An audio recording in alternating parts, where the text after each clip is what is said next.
I've never been one to air family drama, but this one's been gnawing at me for months. Maybe it's the principle. Maybe it's the betrayal.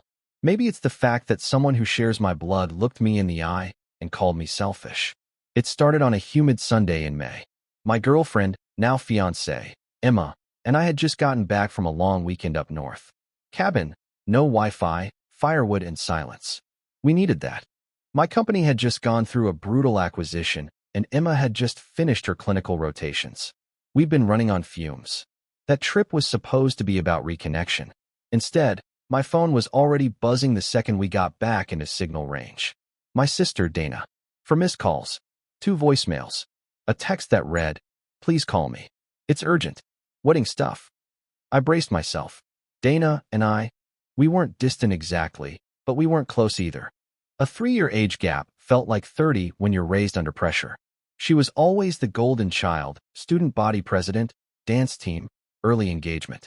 I was the quiet kid who tinkered with code, skipped prom, and accidentally built a company out of a dorm room. We grew up on opposite tracks.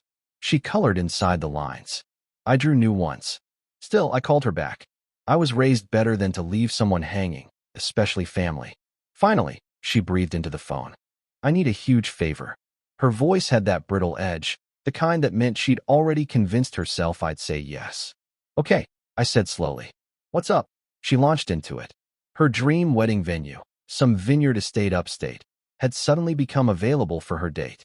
Someone had canceled. "It's perfect, Nate. Outdoor ceremony under this arbor thing, string lights, the whole vibe. It even has this rustic barn for the reception.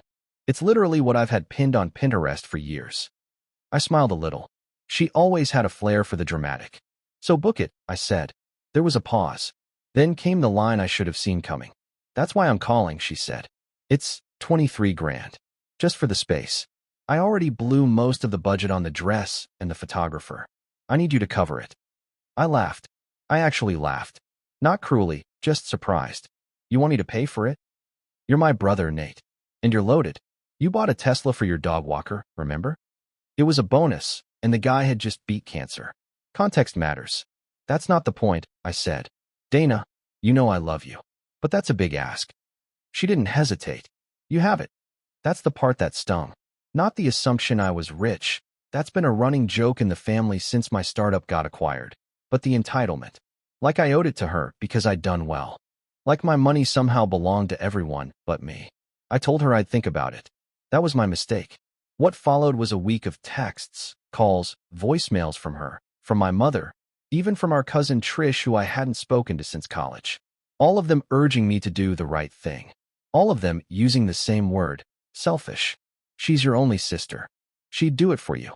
You're just hoarding your money now. You owe this to your family." Emma saw the messages piling up. She never said much, just gave me this look, like she was waiting for me to figure it out myself. Finally, I called Dana again. I needed to say it plainly. "I'm not paying for the venue." Silence. "Why not?" she said, like I'd just told her I was canceling Christmas. "Because it's not my responsibility," I said. "I'll still give you a gift. I'll be there with bells on. But this? No. It's not about the money, Dana. It's the expectation." Her voice cracked then. "You're so selfish." There it was. Like it was loaded in the chamber the whole time. We didn't talk for a while after that. A month, maybe more. Emma and I got engaged in July, quietly. No ring selfies, no big announcement. Just us, sitting on a rooftop in Lisbon, wine in hand, and me fumbling with a tiny box while she laughed and cried at the same time. She said yes. When we got home, we started planning. Small wedding. 30 people. Intimate, intentional. We weren't interested in a circus. We just wanted good food, live music, and people we actually liked. Then, as if the universe had a twisted sense of humor, I saw it. The same vineyard Dana had begged me to pay for was now for sale. Owner was retiring. Listing said, "Ideal for weddings, events, and private retreats." Emma raised her eyebrows at me over coffee. "You're not actually considering it," she said. I smiled. "I might be." It wasn't about revenge. Not really. It was about something else. A chance to build something beautiful, intentional. To rewrite a moment that had been poisoned by guilt and manipulation. I made a call. 2 weeks later, I was standing under the arbor Dana had once described in her Pinterest dreams, not as a guest, but as the owner. I hadn't told anyone. Not yet. The wedding wasn't for another 6 months. But in that moment, hands in my pockets, wind in the trees, I knew one thing for sure. The story wasn't over. Not by a long shot. The first time I brought Emma to the vineyard as its new owner, she didn't say anything for a long while. She just walked the grounds in her boots, kicking at fallen leaves and occasionally glancing at me like she was trying to decide whether to hug me or scold me. It was late September. The vines had started to bronze. That soft kind of golden hour light bathed the hills, and the barn, Dana's dream barn, stood quiet, waiting. "So this is really happening," Emma said eventually. I nodded. "It is. You're going to tell her?" I shrugged. Eventually. She didn't push. That's one of the many reasons I fell for Emma. She doesn't stir the pot just to watch it boil.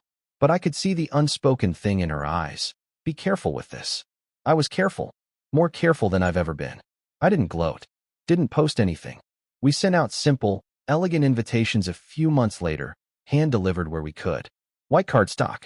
A gold embossed arbor on the front. Just names, a date, and the address of the venue. No mention that we owned it. I didn't send Dana's right away. I stared at her envelope for 2 days, trying to decide if it was even worth inviting her at all. But family's complicated. And beneath all the resentment and sharp words, I still loved my sister. Maybe she didn't deserve to come, but part of me wanted her to see it. Not out of malice, but out of truth. This is what we built. Without guilt. Without noise. So I mailed it. 3 days later, I got the text. "Dana, is this a joke?" I didn't respond. "Dana, that's my venue. The one I showed you. The one you refused to pay for. And now you're getting married there?" I sat with that one for a long while before replying. "Me. It's not a joke. We bought the property last fall. You're still invited." There was a pause. Then the typing dots came and went. Then another text. "Dana, wow, you really are the most selfish person I know." I put my phone down. A week later, my mom called. I didn't even have to check the caller ID. I knew it had come to this. "She's heartbroken," Mom said, skipping any greeting. "She says you're doing this to spite her." "I'm not," I said quietly. "Emma and I wanted a place that meant something to us. That's all. You could have picked anywhere. She could have too. But instead she picked my wallet." That silenced her for a beat. "She's your sister, Nathan." "I know. She's not coming." I swallowed. "That's her choice." Another pause. "Are you happy?" she asked. I glanced out the window. Emma was outside trimming the vines, laughing with the caretaker. Her hands dirty, her hair in a messy braid. The woman I loved. The life we were building from scratch. "Yes," I said. "I am." The months that followed were filled with everything a wedding should be. Cake tastings, fittings, dance playlists, arguments over chair styles. But underneath it all was that quiet hum. That Dana might still show up. That maybe, somehow, she'd come around. The day of the wedding, I kept glancing at the guest list as people arrived. Friends from college. Emma's uncles from Boston. A few of my old partners from the startup days. But not Dana. Not even Mom. Emma saw it on my face and didn't say anything, just squeezed my hand a little tighter. The ceremony was everything we'd hoped. Honest. Small. Beautiful. Emma walked down the path under that arbor with the kind of calm that makes time slow down. The music swelled. My heart raced. She stood in front of me, and in that moment, everything else fell away. Until the reception. We were halfway through dinner, rosemary chicken, wine from the vineyard's first batch, when I saw her. Dana. She stood at the edge of the barn, not dressed for a wedding. No heels, no glam. Just jeans, a cardigan, and red-rimmed eyes. She didn't move. Just watched. Emma saw her too. "Do you want me to?" I shook my head. "No. I've got it." I walked out to meet her. For a moment, neither of us said anything. "You bought it," she said finally, voice hoarse. "The whole damn thing." I nodded. "We did." She looked away. "I thought you did it to rub it in. To punish me." "Maybe part of me wanted to prove a point," I said honestly. "But mostly, I just wanted a place that meant something to us. A place where no one could tell us what we owed." She blinked hard. "It wasn't about revenge," I added. "It was about reclaiming something." Dana bit her lip. "You really love her, huh?" "With everything I've got." She nodded slowly, looked back at the arbor, now lit up with string lights and laughter. "I said some awful things," she whispered. "I was angry. Embarrassed." "I know. I didn't come to make a scene." "I know that too." We stood in silence for a long moment. Then she reached into her bag and pulled out a card. "For you both," she said. "No check, just a letter." I took it. "I'll go," she added. "You could stay," I offered. She hesitated, then shook her head. "Not tonight. But thank you." I watched her walk away under the same moonlight we'd stood beneath during childhood fireworks and whispered sibling secrets. For a moment, I saw the girl I grew up with, not the one who called me selfish. And I wondered if maybe, just maybe, she was trying to find her way back. Emma and I read the card that night, after everyone had gone home. We were barefoot on the porch outside the barn, wrapped in a shared blanket, the string lights still swaying gently in the breeze. The laughter and music had faded into memory, replaced by crickets and the soft clinking of dishes being packed away inside. She handed me the envelope. "Are you sure you want to open it now?" I nodded. "Might as well." It wasn't fancy. Just a plain ivory card with congratulations printed in silver across the front. Inside, Dana's handwriting curved in that same half-cursive she used to forge Mom's signature on field trip slips. "Nate, I've spent the last few months trying to figure out when we started seeing each other as threats instead of siblings. I don't know exactly when it happened, but I know this much now. I was wrong. It wasn't your job to fund my dream wedding. It wasn't your fault that I planned beyond my means. And it wasn't selfish of you to say no. It was honest. I didn't handle it well. I let pride turn into anger. And that anger turned into something uglier. Jealousy, entitlement, blame. It clouded everything. Then I saw the photos. Not of the vineyard. Of the two of you. Smiling. Building something real. I saw how she looked at you. I saw how you looked at her. And I realized that I've spent so long chasing a performance of love, I forgot what the real thing looked like. You found it. And you protected it. Even from me. I'm sorry. I mean that. I hope this place becomes everything you hoped it would be, and more. And I hope someday I can stand here again, not as the bitter sister watching from the shadows, but as someone you'd want in the light. Until then, I'll be rooting for you. Quietly. Proudly. Love. Dana. I folded the card and sat with it in my lap. Emma leaned her head on my shoulder, saying nothing. Sometimes, silence carries more meaning than words. I didn't reply to the letter. Not yet. I figured Dana didn't need an answer right away. What she needed was space to mean what she said, and time for me to believe it. But in the weeks that followed, something changed. She started sending photos of old family albums she was digitizing.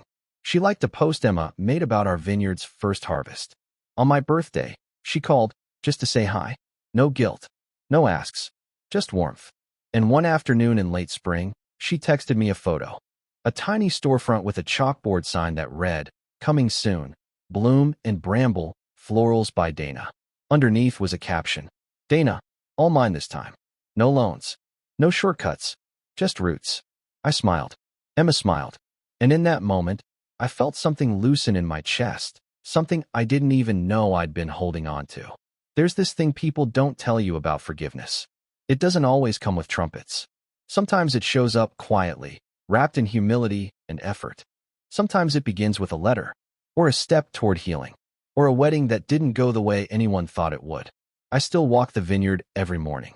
Emma and I have made it home, not just for us, but for others too. We host weddings now, small ones, intentional ones. We let people write their own beginnings here, under that arbor, beneath the same golden sky. Sometimes I wonder if Dana will marry here someday. If she'll let me walk her down the aisle, or hand her a tissue from the front row. Maybe she will. Maybe she won't. Either way, I'll be here. Because love, real love, doesn't always arrive on cue or follow the script. Sometimes it begins in the ashes of old wounds. Sometimes it takes buying a vineyard. Sometimes it takes saying no. But when it blooms, when it finally blooms, it's worth every hard conversation, every cracked relationship, every sharp word that gave way to something softer. I didn't buy that vineyard out of spite. I bought it to plant something better than what we were handed. And I think maybe that's what family's for.